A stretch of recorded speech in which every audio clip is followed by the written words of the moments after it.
മാലിദ്വീപ് ഇപ്പോൾ വല്ലാത്ത പ്രതിസന്ധി നേരിട്ടുകൊണ്ടിരിക്കുകയാണ്. ഒരുപാട് പ്രാവശ്യം ഈ ഒരു വാർത്ത നമ്മൾ ചെയ്ത കാര്യമാണ്. കാരണം മാലിദ്വീപ് കരഞ്ഞ് കാല് പിടിക്കുകയാണ് ഇന്ത്യയോട് ഇപ്പം. എങ്ങനെയെങ്കിലും മാലിയിലെ ടൂറിസം മേഖല മെച്ചപ്പെടുത്തണം എന്ന് പറഞ്ഞുകൊണ്ട് ഈ ഒരു രോദനം ഇന്ത്യ പ്രതീക്ഷിച്ചതാണ്. ഇപ്പോ മാലിദ്വീപ് വിദേശകാര്യ മന്ത്രിയായിട്ടുള്ള മൂസ സനീർ ഇന്ത്യ സന്ദർശിച്ചിട്ടുണ്ട്. മാലിദ്വീപിൽ നിന്നും ഇന്ത്യൻ സൈനികരെ പിൻവലിക്കാനുള്ള അവസാന ദിവസം ആയിരുന്നു മെയ് 10. അത് അവസാനിക്കാനിരിക്കെയാണ് മൂസ സനീറിന്റെ ഈ ഒരു സന്ദർശനം ഉണ്ടായിട്ടുള്ളത്. ഇപ്പോ ഇങ്ങനെ ഒരു സന്ദർശനം എന്തിനാണെന്നുള്ളത് ഏവർക്കും അറിയുന്ന ഒരു കാര്യമാണ്. ശരിക്കും ഇവിടെ പെട്ടുപോയ ഒരു അവസ്ഥയിലാണ് മാലിദ്വീപ് ഇരിക്കുന്നത്. ഇന്ത്യയിൽ നിന്നും മാറി ചൈനയിലേക്കുള്ള ഒരു സൗഹൃദം വർദ്ധിപ്പിച്ച സമയത്ത് അവിടെയുള്ള ഓപ്പോസിഷൻ പാർട്ടി വരെ അതിനെ എതിർത്തിരുന്നു. ചൈനയോടുള്ള സൗഹൃദം നല്ലതല്ല, ചതിക്കുമെന്നുള്ള അവർ പറഞ്ഞു. പക്ഷെ മൊയ്സു അത് കേട്ടില്ല. ചൈനയോടുള്ള അടങ്ങാത്ത ആരാധന ചെന്നെത്തിച്ചത് വൻ കടത്തിലേക്കാണ്. മാലിദ്വീപിനെ ആകെ ഉണ്ടായത് ഒരു അത്താണിയായിരുന്നു ഈ ഇന്ത്യ. ചൈന കാരണം അതും ഇല്ലാതാവുകയാണ്. ഇപ്പോ പല നമ്പറുകളും പയറ്റി നോക്കുകയാണ് മാലിദ്വീപ്.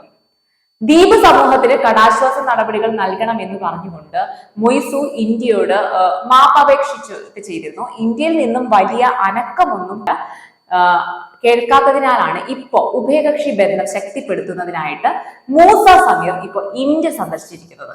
We would like all Indian tourists to come back to Maldives, continue to come. The peace and security of the Indian Ocean is important for both India and Maldives, in Sri Lanka and rest of the countries that we have in the neighborhood. So we will continue to work together.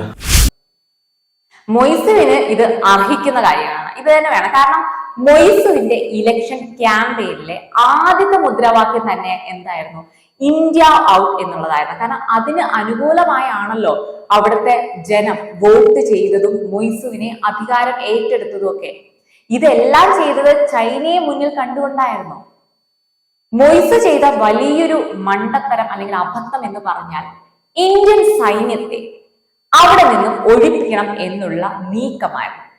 മാലിദ്വീപ്സിന് വേണ്ടി India സംഭാവന ചെയ്ത rescue aircraft operation system കൈകാര്യം ചെയ്യാൻ വേണ്ടിയിട്ടാണ് Indian സൈന്യം അവിടെ ചെന്നത്.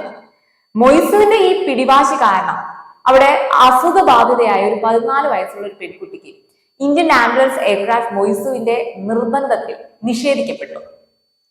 Indian medical facility വേണ്ട എന്ന് തന്നെ മൊയ്സു ഉറപ്പിച്ചു പറഞ്ഞു. അതുകൊണ്ട് തന്നെ ആ ഒരു പെൺകുട്ടിക്ക് മരണം വരെ സംഭവിക്കുകയുണ്ടായി.